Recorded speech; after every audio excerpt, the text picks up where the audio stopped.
Keir Starmer has met US President Donald Trump in the White House for the first time since he re-entered office in January. And the visit came amid ongoing international turmoil over the future of Ukraine and the potential impact of trade tariffs on the UK economy. The Prime Minister's team will likely be pleased after the visit appeared to go relatively smoothly, and with a positive set of newspaper headlines from the trip. But what are the key things we learned from the visit? Firstly, to expect another state visit by President Trump to the UK, after Starmer handed him a letter from King Charles inviting him to visit Britain. After the so-called special relationship appeared to be under strain in recent weeks, the invitation appeared to go down well with the US leader, who is a fan of the royal family, calling it a great, great honour and really something. Sir Keir described the letter as really special and said the move symbolises the strength of the relationship between us. Speaking this morning, Health Secretary Wes Streeting said the visit would be historic and an important moment, and while there would of course be people protesting, that represented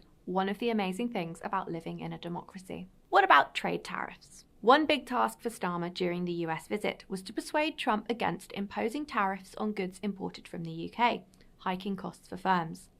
It came after Trump vowed to tax aluminium and steel coming in from overseas and announced 25% tariffs on goods from the European Union. But in an apparent show of success, Trump told reporters at a joint press conference that he thinks the two countries could agree on a real trade deal that would make tariffs unnecessary. He called Starmer a tough negotiator and said he had tried to persuade him not to impose trade tariffs on the UK, adding, he earned whatever the hell they pay him over there. However, Trump has historically proved unpredictable, and a trade deal is far from agreed or certain at this point. What's happening with Ukraine? One of the most important aspects of Starmer's visit was to continue European diplomacy with Trump over Ukraine, after Russia's invasion of the neighbouring country 3 years ago.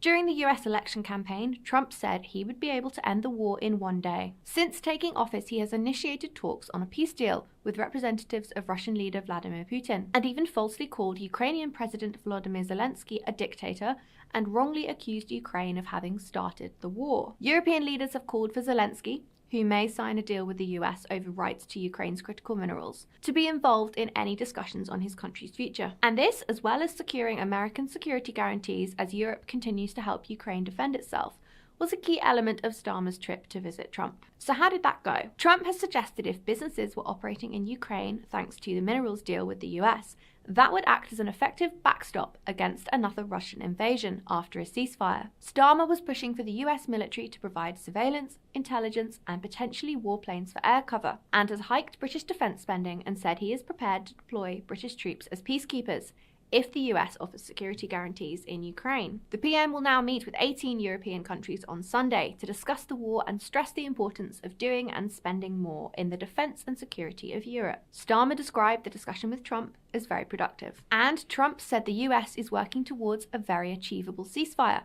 and that he has a good relationship with Zelensky, who he said he did not remember calling a dictator. In a sign of Trump's increasing America First approach, he said that the British military don't need much help, calling them incredible soldiers, and said that they can take care of themselves. He then appeared to contradict himself, adding, "But if they need help, I'll always be with the British, okay? But they don't need help," and asked Starmer if Britain could take Russia by yourselves. What do you think of Starmer's visit to Trump? Let us know your thoughts in the comments.